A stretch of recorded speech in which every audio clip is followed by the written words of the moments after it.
Bueno, pues vamos a empezar a leer el primer capítulo de este precioso libro titulado Paz a vosotros, por nuestro hermano Angeloso. Y comenzamos con una frase de nuestro hermano Angeloso que dice: «Cuánto me alegro de que Dios exista». El título de este primer capítulo es Cristo, la necesidad más crucial. Y empezamos con una frase de nuestro hermano Marcos Vidal que dice: «Si es cierto que Dios existe, será importante encontrarle». Vamos a hacer uso de la palabra de Dios en el libro de Juan capítulo 20, versículo 19, que dice: «Cuando llegó la noche de aquel mismo día, el primero de la semana, estando las puertas cerradas en el lugar donde los discípulos estaban reunidos por miedo a los judíos, vino Jesús y puesto en medio dijo: paz a vosotros». El sol se ocultó, el oscuro manto de la noche les cubrió, sus corazones se llenaron de miedo y se aislaron, cerrando las puertas de aquel cuarto. ¿No te ha ocurrido alguna vez tener la sensación de que el sol de la ilusión y las ganas de vivir se esconde de ti y en su lugar las tinieblas de la noche te envuelven llenando tu corazón de tristeza, melancolía, soledad y temor? Todos hemos experimentado en alguna ocasión la sensación de que ya nada tiene sentido, que la vida ya no es lo que era. Es entonces cuando, como los apóstoles, cometemos la fatal error de enfrascarnos dentro de nosotros mismos, rompiendo toda relación con los nuestros, quedando así atrapados en el laberinto de nuestro mundo interior. Pero así como Jesús traspasó la materia y se situó en medio de los apóstoles para asaltarles con su inexplicable paz, hoy el mismo Jesús asalta nuestros corazones con el mismo mensaje: paz a vosotros.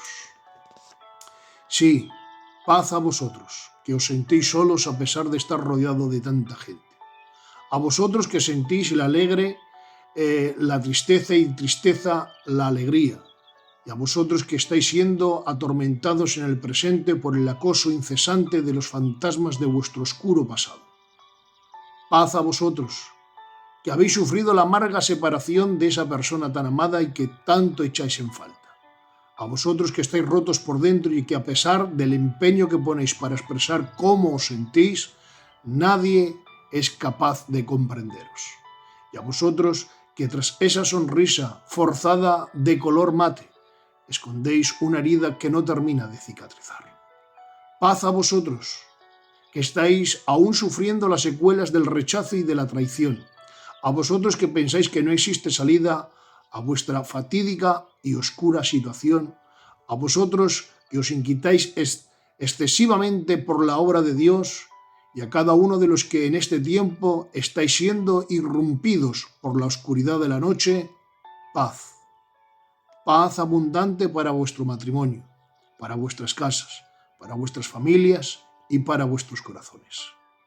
Este es el deseo de Cristo, que todos los hombres y las mujeres tengamos paz en el corazón y que podamos disfrutar de una felicidad razonable hasta que llegue la plena y eterna.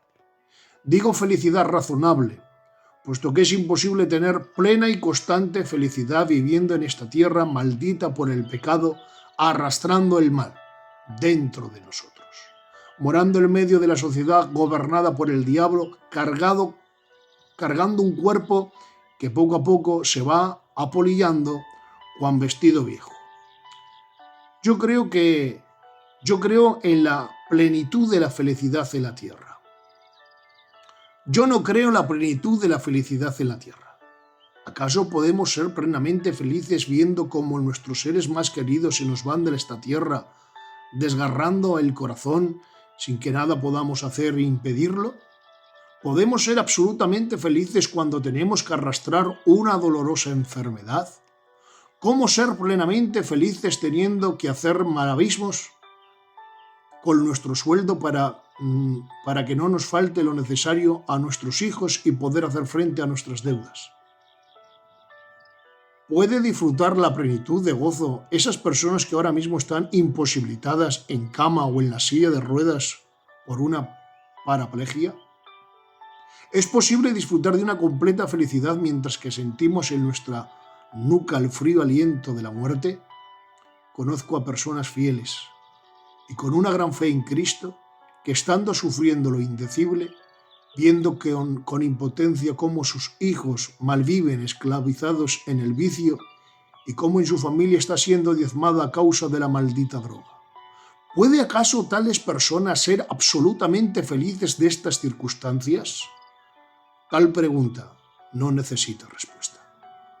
El propio Cristo, en su forma humana, lloró ante la tumba de Lázaro y su alma se entristeció hasta la muerte en el Getsemaní.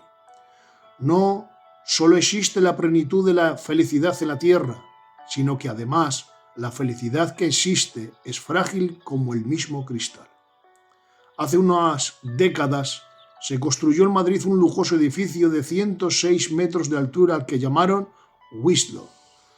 Este proyecto trabajó arquitectos, aparejadores, albañiles, carpinteros y otros muchos obreros.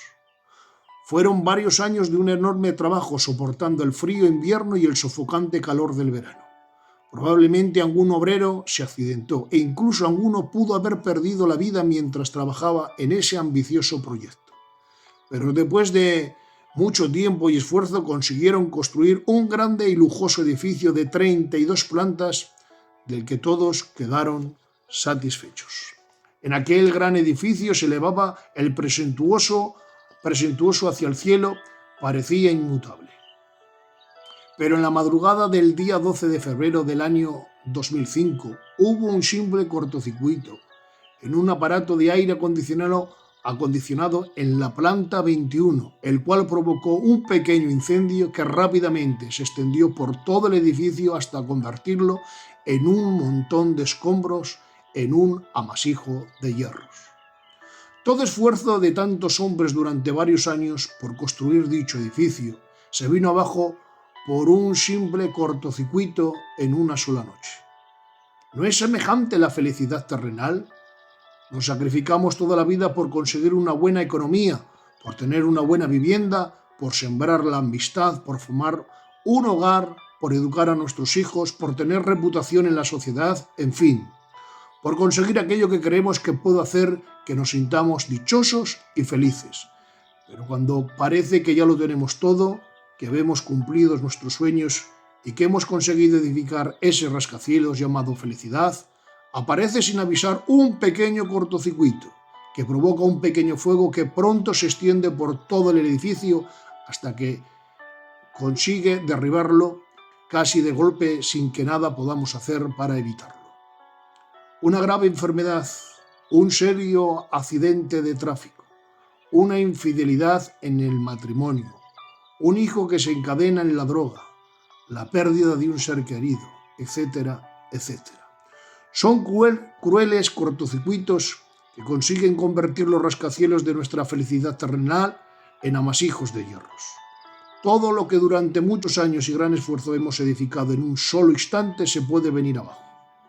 La felicidad terrenal es de cristal. No existe en el mundo un fundamento lo suficientemente sólido sobre el cual podamos edificar una felicidad perenne. Todos somos hijos del vaivén de las circunstancias y de las emociones. Dice una frase nuestro hermano Angeloso: para ser plenamente feliz es necesario hacer dos cosas: amar a Jesús y morir. Y lo segundo viene solo, lo primero hemos de buscarlo. Pero tengo que decir que aunque aquí no podamos tener la felicidad plena, los hijos de Dios no tenemos que vivir una vida de constante amargura, de angustia perpetua, depresiones sin fin, miedos incontrolados o desesperación. Pablo, consciente de las luchas que tenemos los cristianos en el mundo exterior y en nuestro mundo interior, pero marcando un perfecto equilibrio, expresa: atribulados en todo, mas no angustiados; en apuros, mas no desesperados; perseguidos, mas no desamparados; derribados, pero no destruidos; como desconocidos, pero bien conocidos; como moribundos, mas he aquí que vivimos; como castigados, mas no muertos; como entristecidos, mas siempre gozosos; como pobres, mas enriqueciendo a muchos; como no teniendo nada, mas poseyéndolo todo. Esta lectura de la palabra se encuentra en 2 de Corintios capítulo 4, 8 y 9 y capítulo 6 de 9 al 10. Pablo es consciente de la realidad de que los cristianos podemos estar en algunas ocasiones atribulados, derribados, entristecidos, en apuros, y que podemos incluso sentirnos en algún momento como moribundos, como pobres, como no teniendo nada, pero lo que acepta el apóstol de los gentiles es que vivamos continuamente angustiados y desesperados. Pero tenemos al Dios de los recursos. No tenemos por qué sentirnos desamparados, pues Dios está más cerca de nosotros de lo que pensamos, ni destruidos, porque puede ser Dios quien nos está tratando. No tenemos por qué sentirnos como moribundos, pues en Cristo tenemos vida eterna. Ni tenemos por qué pensar que somos pobres o desafortunados, pues en Cristo nos deberíamos sentir las personas más afortunadas y ricas que existen en el mundo, pues lo poseemos todo, como está escrito. Cristo, siendo rico, se hizo pobre para que fuésemos enriquecidos en él. Según Corintios, capítulo 8, versículo 9. Continuamos. Ahora bien, Dios quiere colmar de gozo, de paz y de una razonable felicidad a todo hombre y mujer, pero esto no viene como por arte de magia, ni lo hace todo Dios, sino que el hombre tiene que colaborar con él, más aún que disfrutemos de paz interior y de una felicidad razonable, depende más de nosotros los hombres que de Dios. Cristo es nuestra paz. Dice Romanos capítulo 5 y versículo 1. Reconciliaos pues por la fe, tenemos paz para con Dios por medio de nuestro Señor Jesucristo. Llegar a disfrazar de una vida emocionante, saludable, con paz en el corazón no es sencillo. Pero recuerda que las grandes caminatas empiezan por dar un primer paso. Y el primer y primordial paso que el hombre tiene que dar es establecer la paz con Dios. Es decir, reconciliarse con Dios a la manera de establecer la paz con Dios es creyendo en Jesucristo con fe genuina y recibirle como el único Señor y Salvador personal. Si el pecador no permite que Cristo entre en su corazón, nunca llegará a disfrutar de esa auténtica paz, libertad y esperanza que desciende de lo alto. El hombre sin Cristo podría vivir buenos momentos y disfrutar de alguna otra alegría que la vida pueda dar, pero carecerá de esperanza del cielo, de la verdadera libertad interior y de una paz que no depende de las circunstancias externas, sino de la administración del Espíritu al corazón del creyente. Dice en Proverbios capítulo 10 y versículo 22. La bendición de Jehová es la que enriquece el alma y no añade tristeza en ella. Qué bonito. La palabra bendición que aparece en el citado texto del libro de Proverbios va más allá de la intervención divina en un momento determinado en beneficio de una persona. Se refiere más bien a tener su aprobación, porque tal persona le está honrando con su fe y con su conducta. Más que ser bendecido en un momento determinado significa contar con el beneplácito de Dios, tener a Dios a su favor.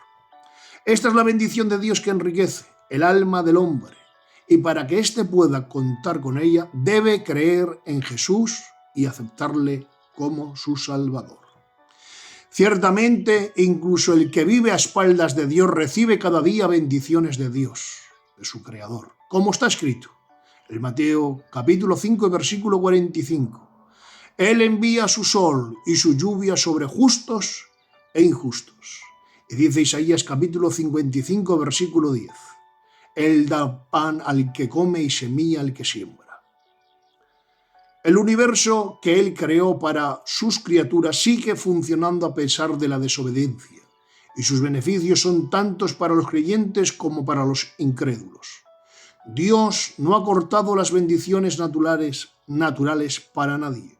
El niño que nos nace, el aire que respiramos, los alimentos que tomamos, el sol que nos calienta y alumbra, el agua que bebemos, la sombra que nos ofrece el árbol, son bendiciones terrenales que todo hombre recibimos de Dios como Creador.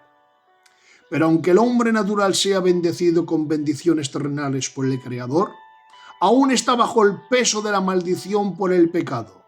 Es bendecido con bendiciones terrenales, pero sigue siendo maldito. Pero la promesa de Dios dada a Abraham fue la siguiente: en tu simiente, en Cristo. Dada a Abraham fue la simiente, en tu simiente, en Cristo. Serán benditas todas las naciones. Y Pablo dijo de Cristo: Él se hizo maldito para que nosotros fuésemos benditos. Cristo es la simiente santa prometida a Abraham, el cual redimirá al hombre de la maldición del pecado. Solo cuando el pecador cree en Cristo y recibe como único Salvador, cambia de posición, deja de ser maldito para convertirse en bendito. Es obviamente ser declarado bendito, es mucho más excelente que ser bendecido. Pues ser bendecido es una experiencia en un momento determinado, pero ser bendito es una posición inalterable para el que vive dentro de la gracia. El que cree en Cristo es libre del peso de la maldición del pecado. Ahora bien, cuando el creyente es declarado bendito en Cristo, liberado de la maldición, se convierte en hijo de Dios, y esto es mucho más excelente que ser criatura. Mientras que el incrédulo tiene a Dios como creador, el creyente tiene a Dios como Padre. Por lo tanto, al cambiar su posición de criatura por la del Hijo de Dios, también cambia sus privilegios y la naturaleza de las bendiciones. Como dijo el propio Cristo, el pan es para los hijos. Ahora, que el hombre está en Cristo y libre de toda maldición y culpa, no solo es beneficio con bendiciones terrenales y temporales, sino también es bendiciones espirituales y eternas. Así está escrito en Efesios 1:3: bendito sea el Dios y Padre de nuestro Señor Jesucristo, quien nos bendijo con toda la bendición espiritual en los lugares celestiales en Cristo.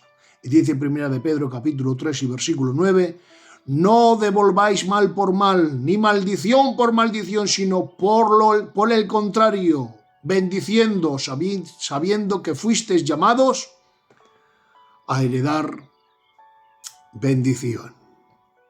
Hay bendiciones que únicamente el hombre las podrá recibir si cambia su posición de maldito por la de bendito en Cristo.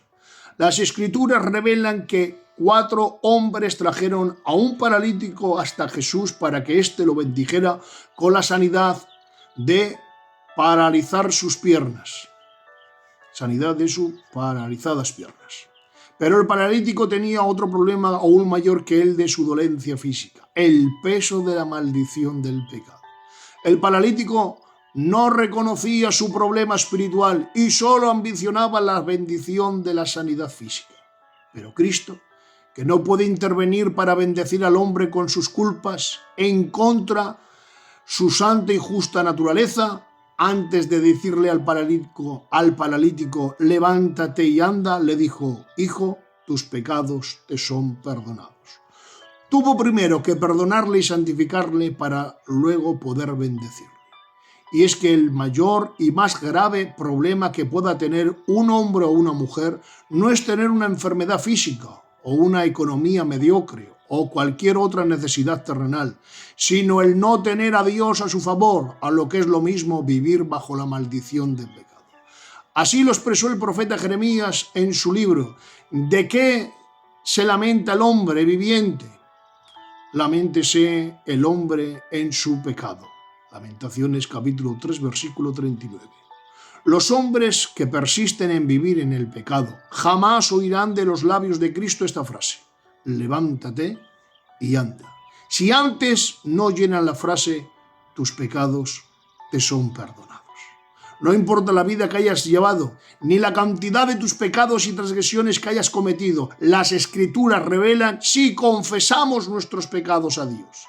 Él es fiel y justo para perdonar nuestro pecado y limpiarnos de toda la maldad, según 1 de Juan capítulo 1, versículo 9.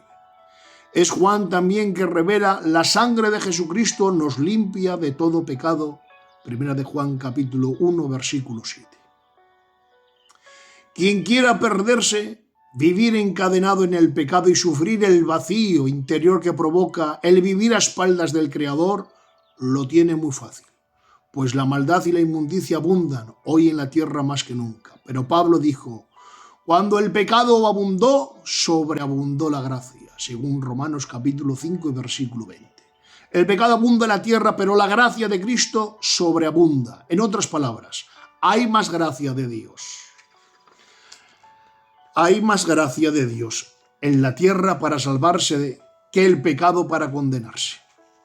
Es aún más poderosa la gracia de Cristo para salvar que el pecado para condenar. Una sola gota de sangre de Jesucristo basta para limpiar toda una vida de pecado.